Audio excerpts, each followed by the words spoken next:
She had a presence in the community that was unique. She was compassionate, wise, insightful, and she knew how to work with people. She had tremendous energy, a tremendous vision, and a powerful stubbornness used for good things.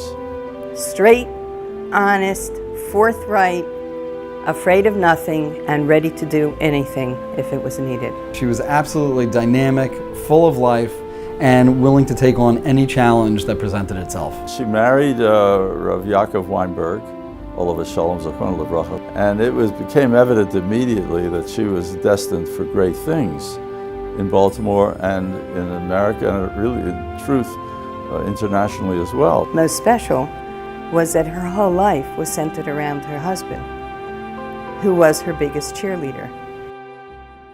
She was always in the middle of a project. No matter when you met her, she was in the middle of something and in the middle of a sentence. She was always on the job and focused on getting things done.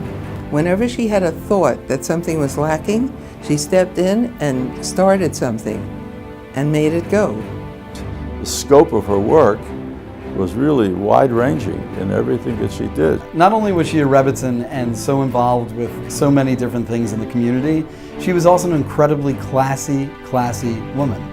And it wasn't unusual to walk into the house and see the dining room table set beautifully, and of course we'd ask what's going on, and my mother would say, well, I'm having a Bikur Cholim meeting, and I want all the volunteers to feel how chashuv it is.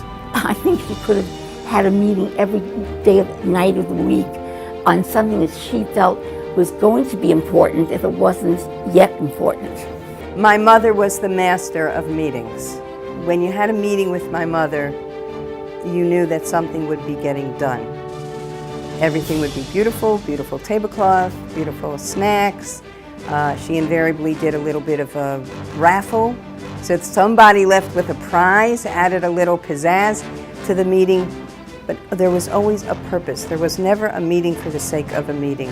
I also saw the Rebbitzin in connection with the wider community, the wider Jewish community at least, beyond the yeshiva world, and in the associated world she was well known.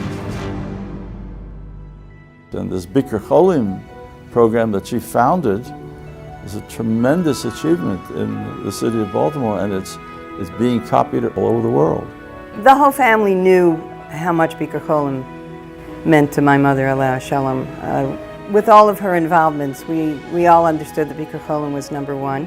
At the beginning, it was the few basic things. Hospitality, food, emotional needs. My mother understood right away that Bikur Cholim is about a lot more than visiting patients in the hospital, as crucial as that is. It's this continuous following of everybody's needs in every way.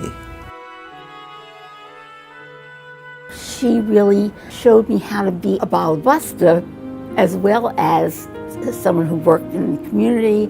I always felt we were sisters. We had a real love for each other, and I felt always very close. First of all, she made me feel close, but you do feel she was the kind of person you always felt close the minute you met her.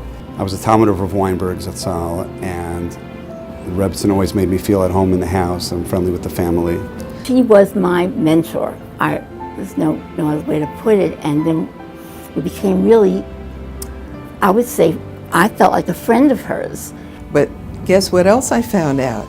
Everybody was her family. It wasn't only myself. The entire world was her family, and she cared as much for other people as she cared for her own children.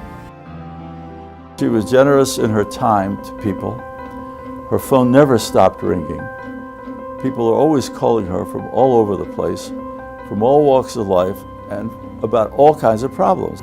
She didn't say much when the other person was talking. She was a tremendous listener, and she listened with great wisdom in her eyes.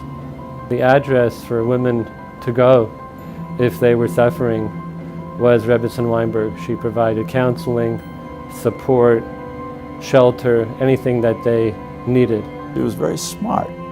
She's very wise, and I thought very, very perceptive. She could see right through an issue into something. So people who had, say, marital shalom bayis problems would call her, and she would get right to the point. She would know exactly what to say.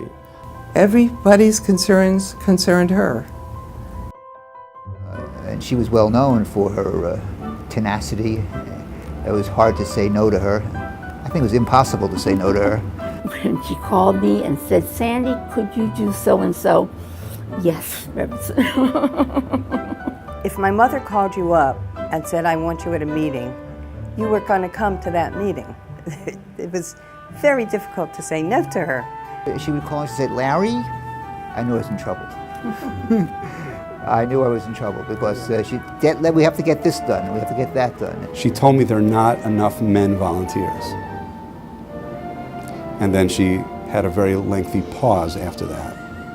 So when Rebbetzin Weinberg had a lengthy pause, you had to basically step in and fill that pause by saying, I'll do it. When I met her, it was 25 years before Bikur Cholim. So I was saying, yes, Rebbetzin, for many years. Every once in a while I'd get a call from Bubby, Shmop, in her own unique, soft way. And I knew I was going to be enlisted in some sort of project that she needed me to help with. Several years ago, she approached me to be an honoree for Bikur Cholim.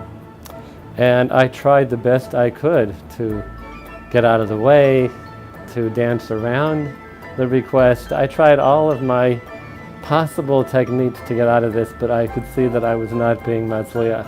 I finally thought, okay, I have the approach. So I said, Rebbitzin, there are so many people who are more worthy of this honor than me. They've done so much more for Bikur Cholim. They've been involved for many years. So I thought I had it. I thought I was off the hook. And she says to me, I know. And that was it. I know. No matter how she felt, and even in the later years when she wasn't feeling well, she never gave herself an excuse to not do. She just kept going, she just kept doing. But she was able to succeed in getting things done in Baltimore. The Rebbitzins' very personality inspired people to try to go a little more than they are. Rebbetzin Weinberg did so many things behind the scenes that I'm sure that none of us know even a fraction of what it was.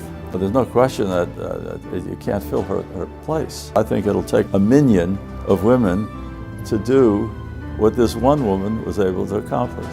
Of course the community misses her. Of course they do. But as a grandchild, we miss our Bubby. We miss her. We miss Rebbitzin a lot. And Tehei Nishmas Tzarura B'tzroha Chayim.